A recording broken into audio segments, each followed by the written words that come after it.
Hello all my dear friends, this is Gurukul Studies channel, and if you are new to this channel, please like, share and subscribe for chemical discipline concepts. So let's get started. For today's topic, we learn about the latent heat and its types, sensible heat and specific heat. One by one, we learn all the concept about the latent heat and specific heat. So our first concept is latent heat.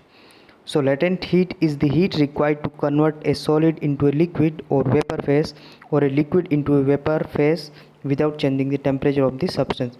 तो latent heat हमारी वो होती है जो कोई भी substance होता है उसको लिक्विड सॉलिड या फिर वेपर फेस में कन्वर्ट है। अगर लिक्विड है तो उसको वेपर फेस में कन्वर्ट करने के लिए जो हमें हीट चाहिए, जो हम हीट उसको हीट प्रोवाइड करेंगे, that is known as latent heat.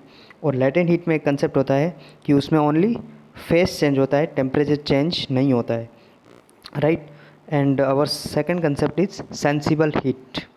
Sensible heat is the energy required to change the temperature of the substance with no phase change. तो सेंसिबल हीट हमारी वो होती है जिसमें ओनली टेम्परेचर चेंज आता है, उसमें कोई फेस चेंज नहीं आता है। लाइक सॉलिड है तो वो वेपर में नहीं बनेगा, वेपर है तो सॉलिड नहीं बनेगा, right. So that is sensible heat.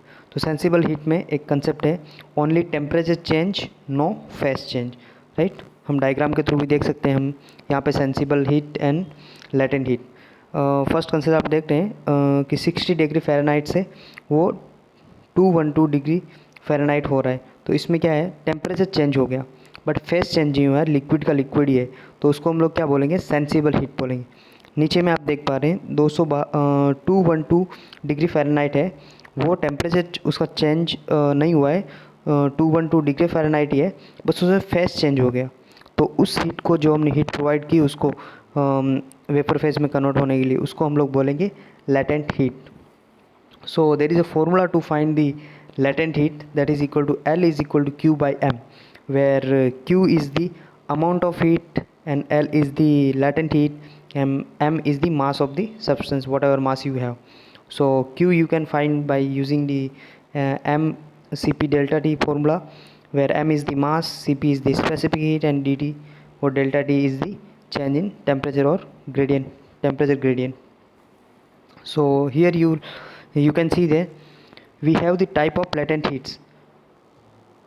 We have three type of latent heats, like latent heat of fusion, latent heat of vaporization, latent heat of sublimation. So one by one we'll learn the all three latent heats.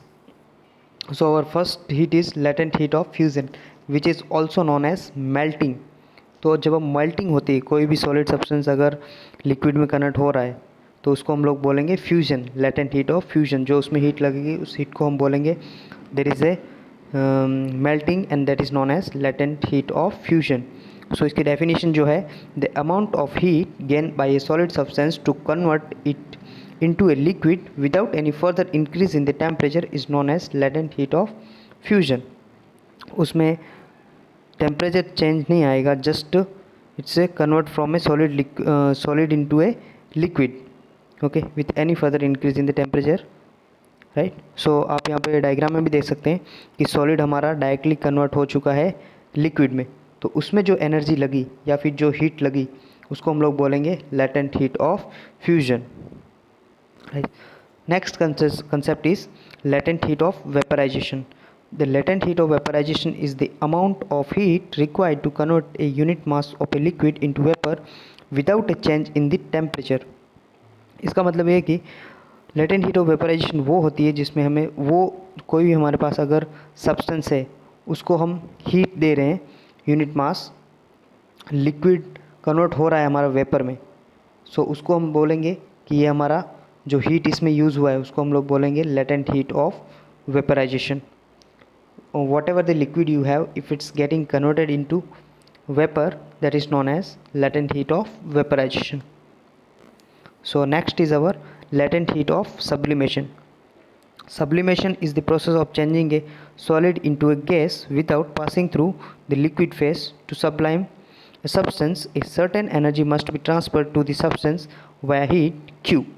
Sublimation, latent heat of sublimation वो होता है जो हमारा कोई भी अगर solid है, we have the solid and we are converting directly into the gas without passing through the liquid phase, तो वो हमारा होता है latent heat of sublimation, right? So next concept is specific heat. So specific heat, the quantity of heat required to raise the temperature of the 1 gram of a substance by 1 degree Celsius. The unit of specific heat are usually calories or joule per gram per Celsius degree. So specific heat वो होती है जो हमारे अगर कोई भी substance है हमारे पास, हम उसको कितना हीट दे रहे हैं और उस जितना भी मास है, unit mass, suppose 1 gram 2 gram what ever unit gram mass you have, अगर उसका जितना हीट देने से अगर 1 डिग्री सेल्सियस टेम्परेचर बढ़ रहा है, so that is our known as specific heat. तो स्पेसिफिक हीट का यूनिट जो होता है यूजुअली कैलोरीज और जूल पर ग्राम पर सेल्सियस डिग्री होता है. अगर उसका वैल्यू देखें वाटर के लिए, वाटर का स्पेसिफिक हीट क्या होता है, तो वाटर का स्पेसिफिक हीट जो होता है कैलोरीज में वो 1 होता है. अगर उसको जूल पर ग्राम डिग्री सेल्सियस में देखें तो उसकी वैल्यू होती है 4.1186 होती है वाटर की specific heat. So this video for this much only. If you have any doubt about these concepts, you can text me and comment for and share to your friends and subscribe. Please don't forget to subscribe my channel. Thank you so much.